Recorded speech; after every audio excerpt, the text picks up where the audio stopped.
When you study perspective drawing, the one of the good way, effective way is you reverse the process. So I create a 1 point perspective, the letter S going in. So this is boxed in with the place that you need to empty it to make the letter S, right?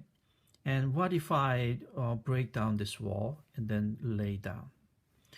And that's what we're going to be doing today. So it's going to be dramatically different, but the basic terminology to create a proportional thing is same. So in this case, I'm not going to use the ruler measurement. Only thing that I'm going to do is just decide the first one, right?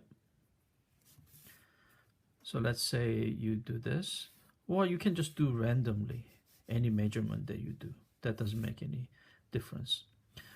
So we've been practicing this for many times.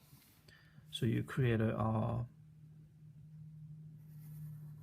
center line, right?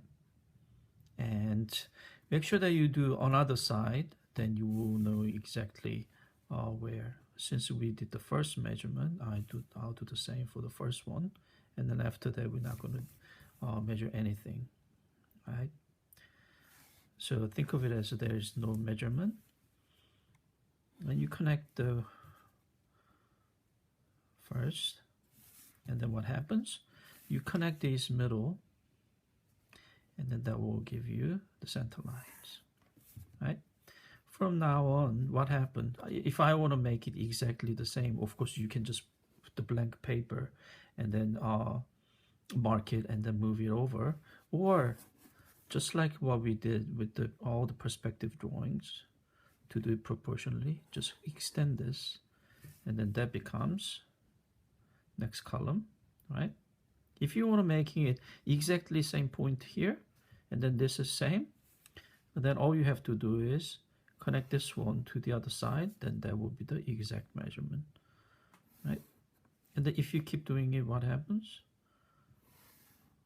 Yeah, you are just eventually making it all proportional columns. So 1, 2, 3. So 1, 2, 3, 4, 5 you need. So you create and go and keep on repeating until you have 5. So 1, 2, 3, 4, and then one more, and then you will have your 5 columns. Good. So next thing you want to do is you need to separate this into 3 parts.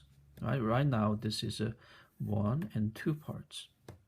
So remember we did all 3 parts, 1, 2, 3. So how do we make the 3 parts from this? So you cross the whole thing, right?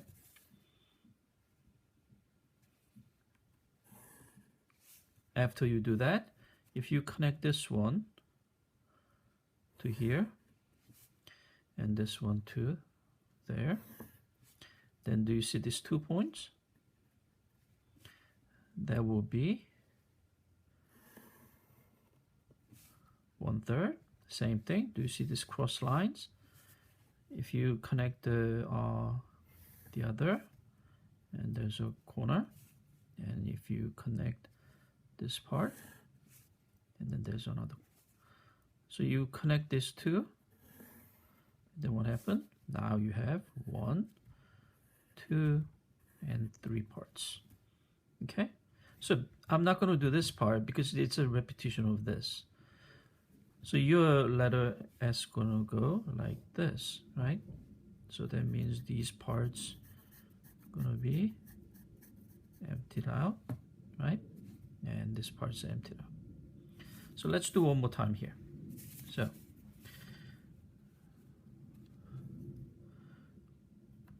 1 inch, 1/2 inch I mean, right? We're gonna do the 1/2 inch here. Right, and you connect the and find the center, right? and connect to find the center.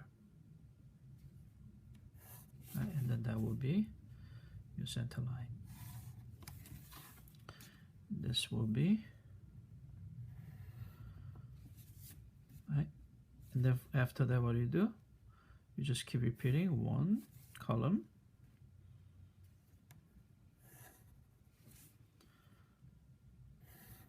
right, and then 2,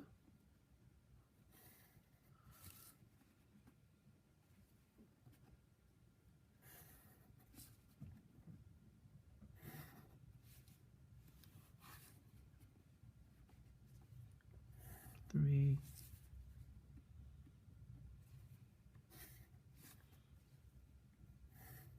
right, and 4,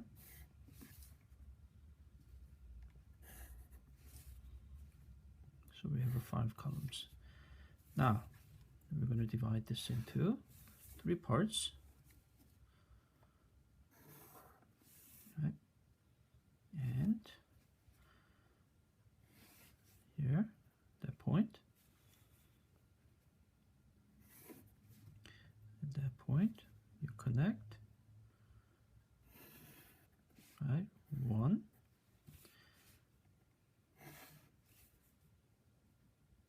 and you connect the line, that one you connect, and there is 2 and 3, right?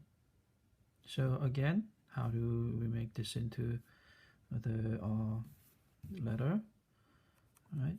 So these are the parts that it's going to get dark, right? Or the other way.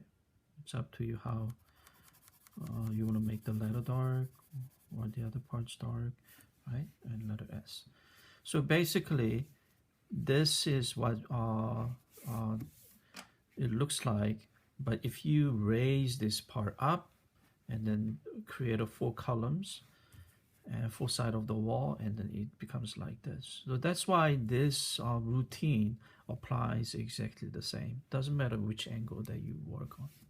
Okay. All right. Hope this makes things easier.